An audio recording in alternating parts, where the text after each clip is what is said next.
afternoon. This is Sean Navarro here at CAMSS. I have Ross Ballendine with Calfrac, and I wanted to ask a few questions to you. Sure. First off, you just facilitated a session on the subject of DevOps, and it's an area of many organizations continue to struggle with. Can you start off by giving us an overview of the key discussion points discussed?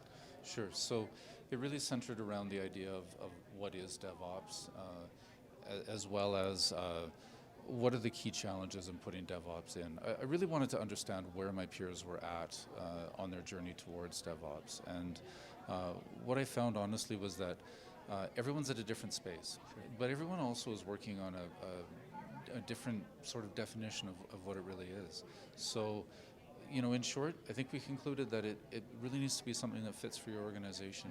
You're allowed to stop along the maturity curve and say that is DevOps for us, right. And that's okay. It doesn't necessarily need to be an encyclopedic definition that we're all trying to achieve, or some sort of stereotype that we're trying to achieve.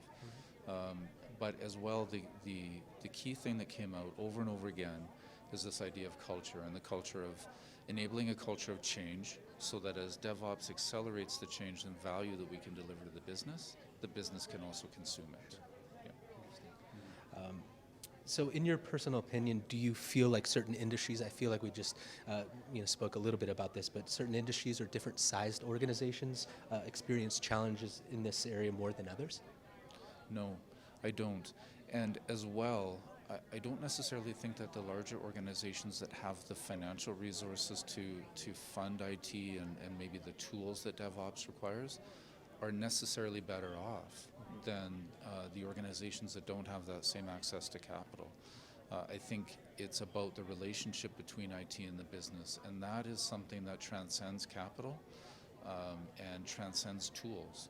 It really speaks to the ability of IT to connect to the business and enable that culture of change, but understand the whys. Why are we doing this change? Why are we trying to deliver this faster? Does it even make sense? And you can do that at any size. Yeah.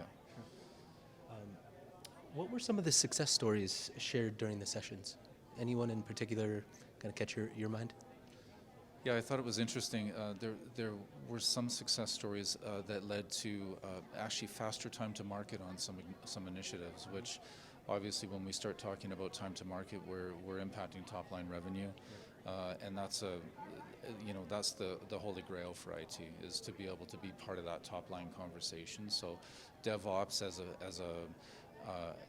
a means of achieving top-line impact for a business is incredibly powerful. And when you can assign the right KPIs to your DevOps initiatives that are around measuring customer value, time to market, impact on revenue, you begin to see the impact of what DevOps can do for the company. And there was definitely one organization that had that example here today. Yeah. Finally, what do you think people should go away and do tomorrow to start getting real handle on DevOps? So DevOps itself is a well-defined framework with a well-defined set of tools, market-ready tools that you can go and purchase and put in your organization.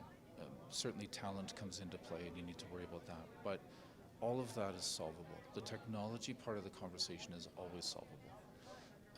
The challenging part that organizations really need to start working on tomorrow is their relationship with their business, between IT and the business, and beginning to create that culture and that conversation around change. And that takes a lot of time. The tools will go in much faster, and you'll be left sort of missing the mark a little bit if you're focused on rushing down that road without bringing your business along. So I think it has to be that longer conversation. For some of us, it's a longer conversation about how we actually enable that culture with the business. Yeah. Well, I really appreciate your time, Ross.